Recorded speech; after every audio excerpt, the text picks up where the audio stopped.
Hello students, I am Paras, your science teacher. आज हम पढ़ेंगे क्लास 11th की साइंस का फिजिक्स का चैप्टर नंबर 1।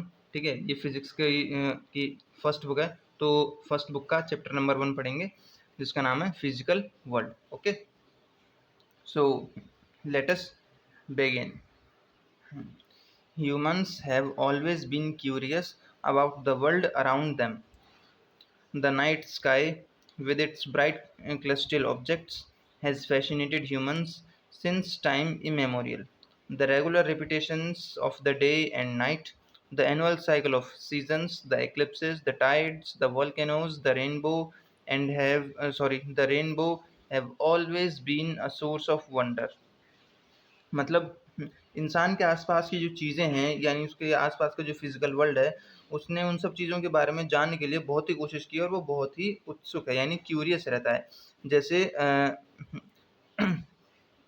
जब रात होती है तो तारे चमकते हैं, है ना? ऐसा क्यों होता है? ठीक है। डे और नाइट क्यों होते हैं, है ना? और हाँ, सीजन्स क्यों बदलते हैं, एक्लिप्सेस क्या होती हैं, टाइड्स क्या होते हैं, वोल्केनोस क्या होते हैं, और रेनबो जो है उसमें रेनबो सबसे अच्छा लगता है ना? रेनबो में ये कलर्स क्यों होते हैं, कैसे आते हैं? ठीक है, तो इन सब चीज़ों के बारे में जानने के लिए इंसान बहुत ही क्यूरियस है। The world has an astonishing variety of materials and a bewildering diversity of life and behaviour.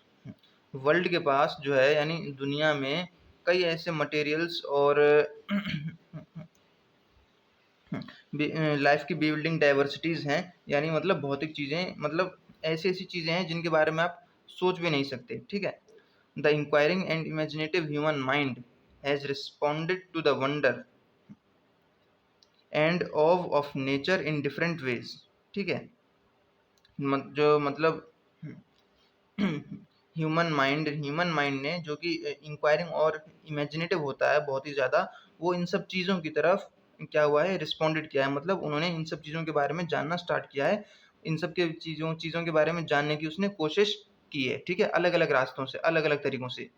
One kind of response from the earliest times has been to observe the physical environment carefully. इसमें से एक type का response वो था जो बहुत ही पुराने time से चल रहा है ना? और वो है फिजिकल इन्वायरमेंट को ऑब्जर्व करना केयरफुली। ठीक है? Look for many meaningful patterns and relations in natural phenomena.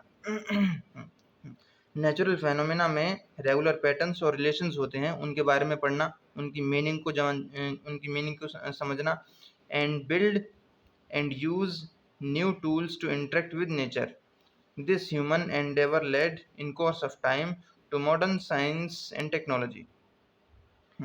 The word science originates from the Latin verb scientia, meaning to know. ठीक है, मतलब इंसानों ने फिजिकल वर्ल्ड के बारे में जानने के लिए मॉडर्न टाइम में, मॉडर्न साइंस में और टेक्नोलॉजी के हिसाब से काफ़ी कुछ जान लिया है। ठीक है ना?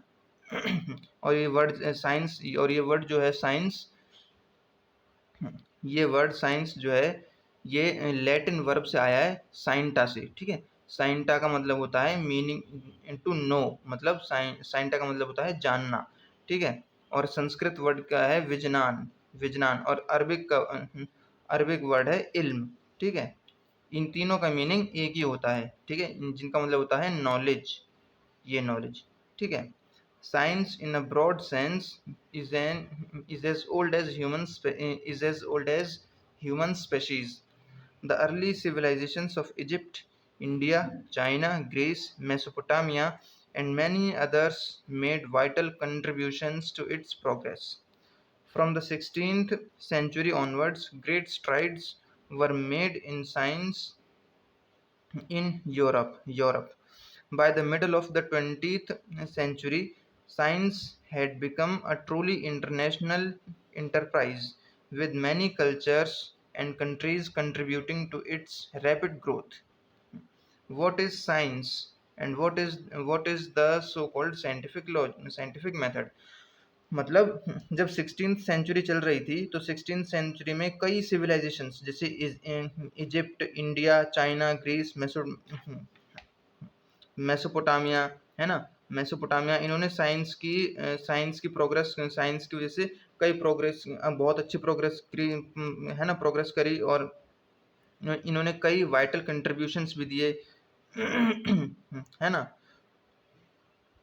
जब 16th सेंचुरी चल रही थी तो 16th सेंचुरी चल रही थी, ओ सॉरी सॉरी 20th सेंचुरी, हाँ 20th सेंचुरी में यूरोप ने यूरोप में साइंस ने काफ़ी डेवलपमेंट करी, और ये एक इंटरनेशनल इंटरप्राइज बन गई। ठीक है। कई सारे कल्चर्स और कंट्रीज जो हैं इन्होंने रैपिड ग्रोथ करी है। ठीक है ना, ये जानने में कि साइंस क्या है और साइंटिफिक मेथड किसे कहते हैं। Science is a systematic attempt to understand natural phenomena. Science जो है एक सिस्टमेटिक अटेम्प्ट है जिसकी मदद से हम नेचुरल फेनोमेना को अच्छी तरह से समझ सकते हैं। In as much detail and depth as possible. जितनी डेप्थ में हो सके, जितनी डेप्थ में हो सके हम उसे समझ सकते हैं। And use the knowledge so gained to predict, modify and control phenomena. और उन्हें समझ के उनसे नॉलेज जो हमें मिलती है उसे हम प्रिडिक्ट कर सकते हैं, मॉडिफाई कर सकते हैं और उस फेनोमेना को कंट्रोल कर सकते हैं। Science is exploring, experimenting and predicting from what we see around us. Science जो है वो एक्सप्लोरिंग होती है, एक्सपेरिमेंटिंग होती है ना, और प्रिडिक्टिंग होती है। क्यों? उस चीज़ की वजह से जो हम अपने आसपास के एनवायरनमेंट में देखते हैं। ठीक है। The curiosity to learn about the world, the curiosity to learn about the world, unraveling the secrets of nature, sorry, unrevealing the secrets of nature is the first step towards the discovery of science। ठीक है। World के बारे में पढ़ने की curiosity होना, nature के secrets को अनरिवील करना, ये साइंस का पहला कदम था डिस्कवरी की तरफ। ठीक है। The scientific method involves several interconnected steps. एक साइंटिफिक मेथड जो होता है उसमें कई ऐसे इंटरकनेक्टेड स्टेप्स होते हैं जो एक दूसरे से जुड़े हुए होते हैं। Systematic observations, control experiments, qualitative and quantitative reasoning, mathematical modeling, prediction and verification, और falsification of theories, speculation and conjecture also have a place in science। मतलब साइंस जो है, साइंस में कई चीज़ों का काम है, जैसे क्वालिटेटिव रीजनिंग हो गई, मैथमेटिकल मॉडलिंग हो गई, प्रिडिक्शन हो गया, वेरिफिकेशन हो गया, फैल्सिफिकेशन ऑफ थ्योरीज हो गया, स्पेकुलेशन हो गया, कंजेक्चर हो गया, है ना। इन सब चीज़ों का पार्ट साइंस में बहुत ही इम्पोर्टेंट पार्ट है। ठीक है। या फिर हम यूँ भी कह सकते हैं कि ये सभी सब्जेक्ट्स जो है वो साइंस में बहुत ही इंपॉर्टेंट रोल प्ले करते हैं। But ultimately a scientific theory to be acceptable must be verified by relevant observations और experiments. There is much philosophical debate about the nature and method of science that we need not discuss here। यहाँ से हम कल करेंगे दोस्तों। ठीक है। लेकिन इसके अलावा जो है साइंटिफिक थ्योरी जो है उसे एक्सेप्टेबल होना पड़ेगा। ठीक है। और उसे साइंटिफिक थ्योरी जो है उसे वेरीफाई करना ही पड़ता है। किससे? जो ऑब्जर्वेशन से रिवील की जाती हैं, मतलब जो ऑब्जर्वेशंस मिलती हैं उनकी मदद से। ठीक है। या फिर एक्सपेरिमेंट्स की मदद से। ठीक है। नेचर और साइंस के मेथड में काफ़ी फिलोसफिकल डिबेट होते थे पहले। ठीक है। जिनके बारे में हमें अभी फ़िलहाल डिस्कस करने की ज़रूरत नहीं है। ओके। तो यहीं तक था आज की क्लास का। ठीक है। इसके आगे मैं आपको कल पढ़ाऊँगा। आई होप आप सभी को मेरा तरीका समझ में आया होगा। अगर समझ में आया तो प्लीज़ इस वीडियो को लाइक, शेयर और सब्सक्राइब ज़रूर करें। मिलते हैं नेक्स्ट क्लास में। तब तक के लिए स्टे होम, स्टे सेफ।